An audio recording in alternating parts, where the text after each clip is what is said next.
So I've got the obligatory thumbnail of me making some kind of a face and the brightly colored background and the bold print. And then I made the generic royalty-free rock chords for a theme song. I don't know, I'm planning on doing all this. You see, I just came across a YouTube channel from a couple of guys here in town. It was suggested to me by YouTube, not because they live here in town with me and also do comic book stuff, but because YouTube is promoting them to everybody. So they currently have 5 times my subscribers. Even though I started 9 years ago and they started 4 weeks ago, none of that matters. They have real engagement with their videos from their very first video they ever post. I say they, it's one guy, but every couple of videos or so, they only have 20 videos. Every couple of videos or so, he has a guest on. It's the same guest every time. So I'm just going to say it's these two guys. From the very first video that he posted, he had like 30 comments, people going back and forth. I don't have 30 comments on my most viewed video on my entire YouTube channel. And I have 29 times the amount of videos that he does. So I'm going to try some of the things that YouTube wants me to do. First of all, you can see my stupid face. YouTube likes that. I've also got the overhead camera, so I'm going to switch over to that as well. YouTube likes that. Like I said, I did the thumbnail, I did the theme song. Now I'm going to do something else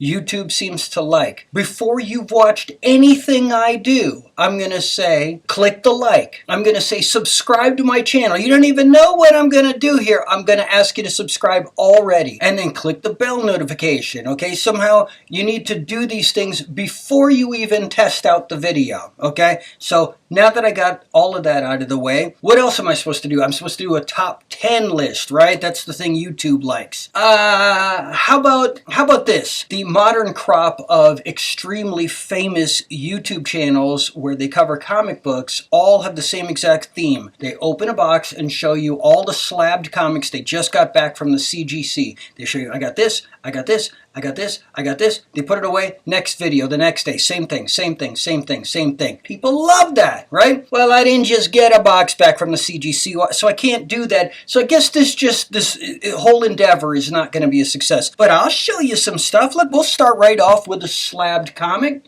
And now, I didn't buy this during COVID like everyone else on YouTube. I bought this 35 years ago when I was, what's the math on that, 11, 12 years old? No, 16 years old. I'm a lot older than I thought. When I was 16 years old, I bought this for less than 10 bucks right at my local comic store. That was 35 years ago, and I got it slabbed. Yeah, it's a 1.0. It's a piece of junk, but hey, I didn't buy it as an adult off eBay, pre-slabbed, looking for a 9.8 and all that. Okay, there's my slab comic. How you like that? What do we got next?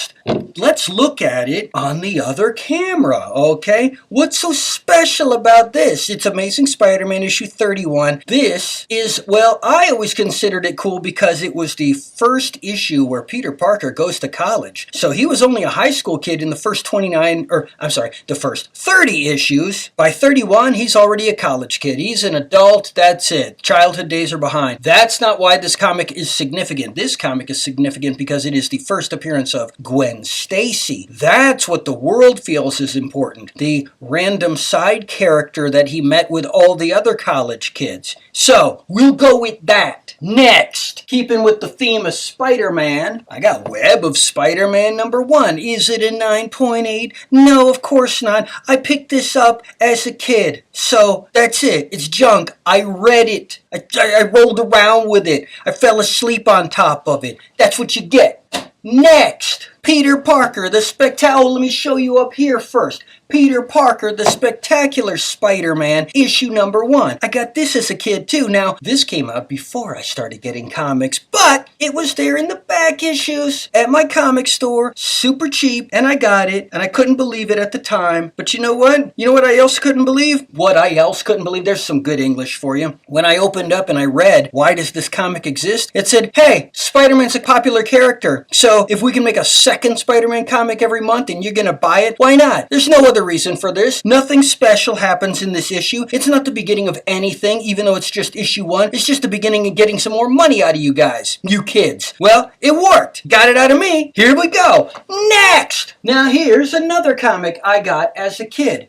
The Amazing Spider-Man issue 238. This is the first comic I ever got at 7-Eleven and had in my collection and just destroyed it from reading it, and it meant nothing to me. And when I got old enough to find out that some comics had value, and I'm starting to go to the comic store and I'm starting to get the price guide, I find out, oh, this has value because it is the first appearance of the Hobgoblin. But you know what? Mine doesn't have any value because you see here inside, free lakeside skin tattoos. Yeah, I was a kid when I got this. My brother and I ripped those tattoos out and we put them all over our skin. There were only a couple of comics that came out ever that had these lakeside tattoos. And it just so happened that the first appearance of Hobgoblin was one of those comics. And of course, we all tore them out. In fact, let's flip it over here. You can see where I tore it. It even tore part of the back cover away, right where the staple, that's where the tattoos came out. So I don't even know if it had the tattoos, if it would still be valuable, because nobody cares about Hobgoblin anymore. When I was a kid, he became a popular character. But then he's been gone for, I don't know, 2 generations. No one cares about this. Next!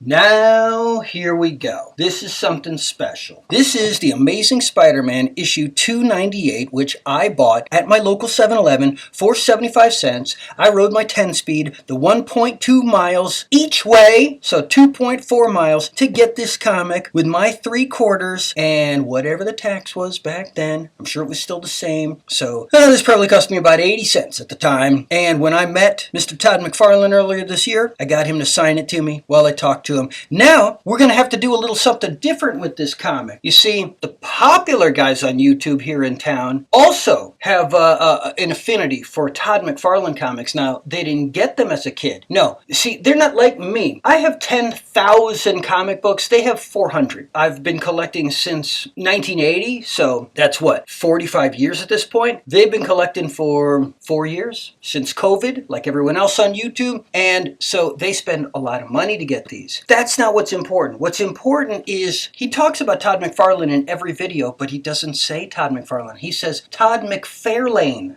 McFarlane. Now, when people say, why do you pronounce it that way? Why are you the only person on the face of the earth that pronounces McFarlane McFarlane? His response is, oh, sorry, must be a local colloquialism. Everyone around here has always called him McFarlane. Nah, sorry. I've been in this county since 1979. It is now 2025. I have never, ever heard McFarlane. So, no, sorry, not everyone around these parts calls it McFarlane, it's McFarlane. But you know what, today, we're calling him Todd McFarlane because I want to be popular on YouTube as well. Next!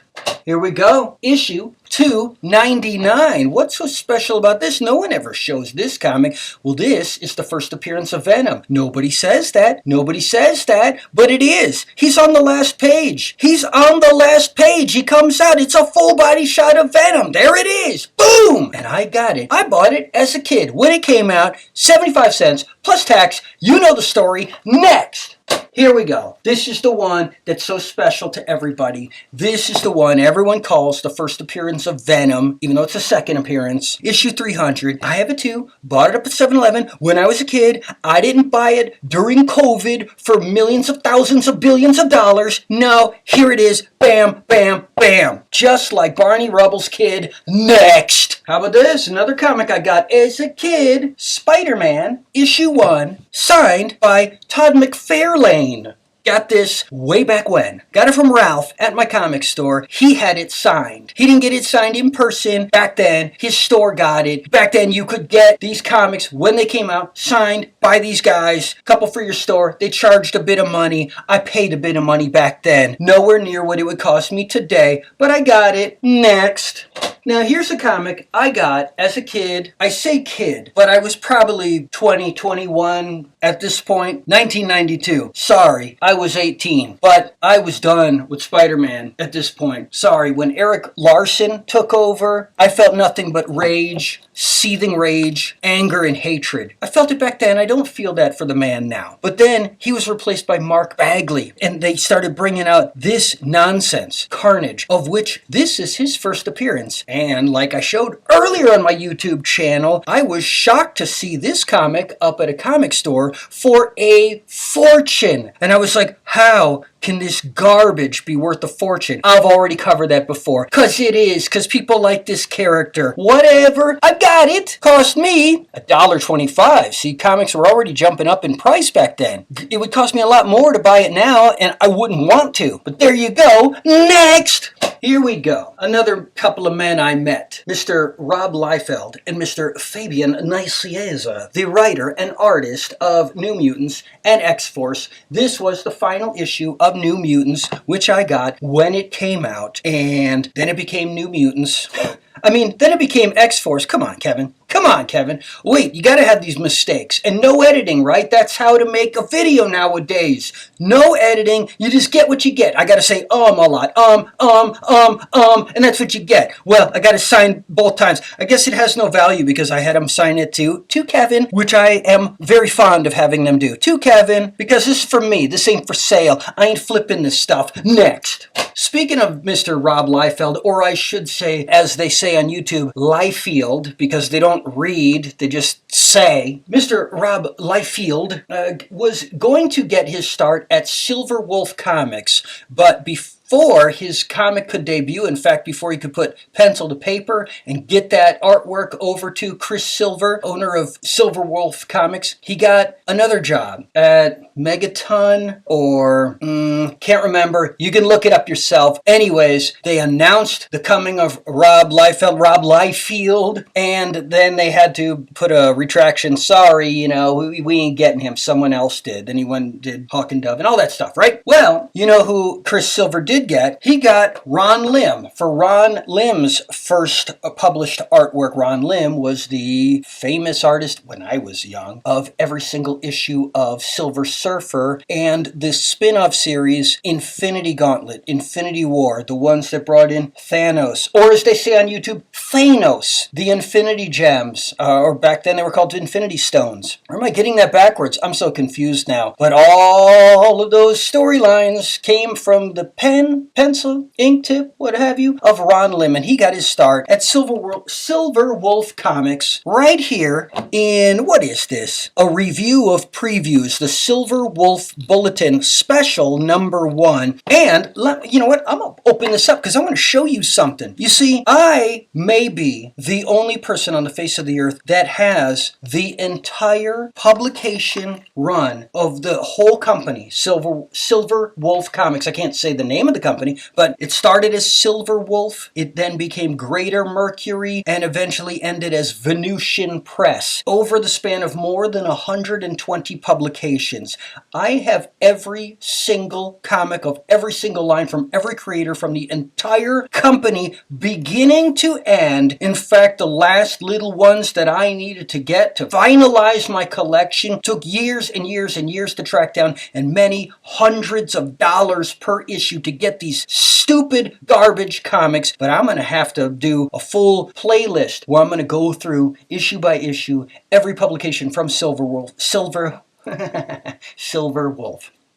What was I going to show you? I was going to show you inside here. See, I even have all these little rarities like the bulletins and previews and things like that they put out in the local comic store where Chris Silver owned and put his comics out way back in 1986. And I have every one of them. And in here you can see, look at that, signed by Chris Silver and Ron Lim. Chris Silver signed this in 1986 when this came out. And then I believe, even though it looks like 80, even though it looks like 90, even though it looks like 80, it's a 90. Ron Lim signed this 90. This might have been right when he was starting Silver Surfer, but it's both signed here. That's enough of that. Next. Now here is my favorite publication from Silver Wolf Comics. It is the very comic that started my journey of collecting everything from the company. We will start with this, the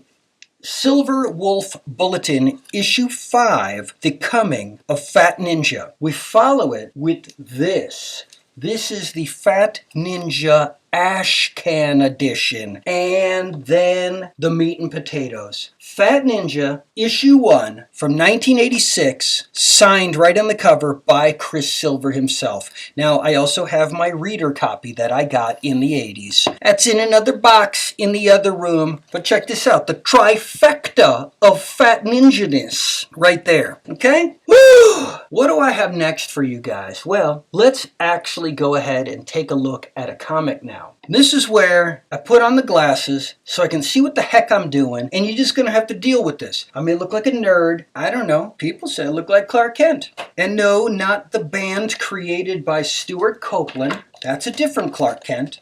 Here we go. We're going to look at Nuclear, Issue 1 from Dell Comics. Now, this came out in October of 1965. It is written by Joe Gill, who you probably know as the creator of Peacemaker, who was a character later acquired by DC Comics, and now has his live-action fame by none other than John Cena. Anyways, this is Nuclear. And the artist, well, the credited artist is Sal Trapani, but Sal Trapani was an inker, and he would hire his brother-in-law, Dick Giordano, who was also an inker, to pencil the comics, and that's where this comes in. Dick Giordano penciled this comic, Sal Trapani inked it. It's written by Joe Gill, like I said. It only lasted 4 issues. The 4th issue was drawn by none other than Steve Ditko. That was the comic he did right after leaving Marvel. Had his falling out with Stan Lee, left Spider-Man and Doctor Strange, went over to Dell and did Nuclear Issue 4. I don't know if it's the very first comic he ever worked on after Marvel. I know he went over to Charlton and worked on Blue Beetle and other things from there, but this is within months of his departure from Marvel. This comic was out, which is enough time for him to draw it. Not this one, Issue 4. So we have here a very, very similar story to the one I just covered. 3D Man, it's just like it. It's another experimental jet pilot who gets vaporized in the air after being shot with atomic weaponry, and he somehow survives it and is infused with atomic power, or in this case, nuclear power. Now, Joe Gill, 5 years before making this comic, was over at Charlton Comics, and he created another character named Captain Atom, who was another nuclear-powered character. It's kind of the same. There was also a very similar type of character over at Gold Key Comics in 1962 called Dr. Solar, Man of the Atom. Well, Captain Atom and Dr. Solar were the inspiration for Dr. Manhattan from The Watchmen. They're all very similarly origined and powered characters, just like 3D Man from Marvel. But why didn't this character work? Was it as goofy as 3D Man? No. Why did this only last 4 issues? I'm not exactly sure, because the artwork is cool, the story is cool. I mean, look at this illustration. Doesn't that look like,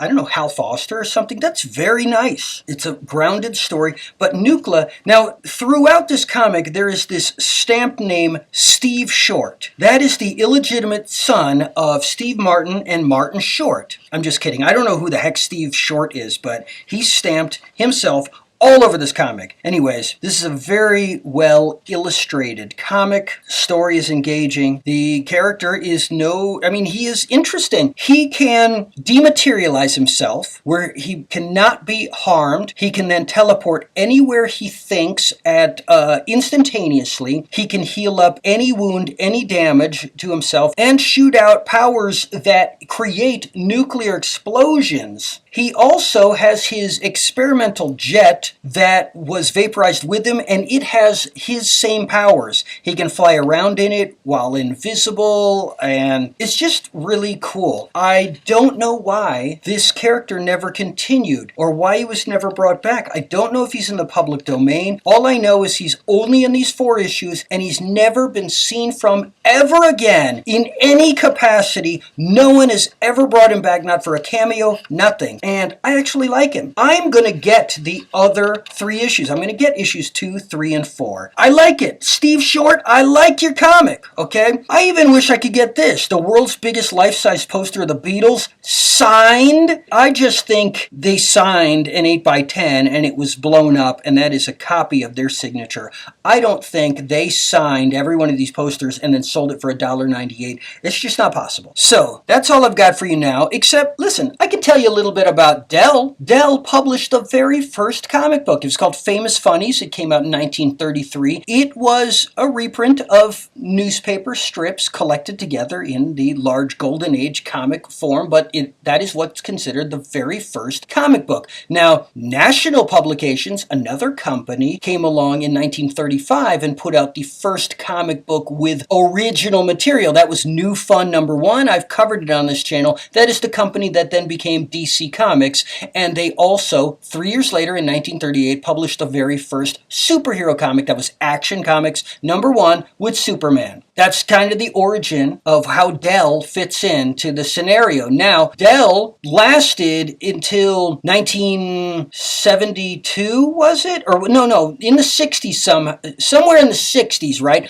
I'm sorry, I didn't write down the year, but that's when they became Gold Key Comics. And then in the 70s, they became Whitman Comics, and they continued to publish all the way through. Their final publications were in 1983. So 1933 to 1983, that is a 50-year history of the company, where it was Dell, then Gold Key, then Whitman. My very first comic book ever was a Pink Panther comic from Whitman, the company that actually put out the very first comic book ever, Famous Funnies #1, which I don't have. And with that, I will end this video and end your torture. Until next time.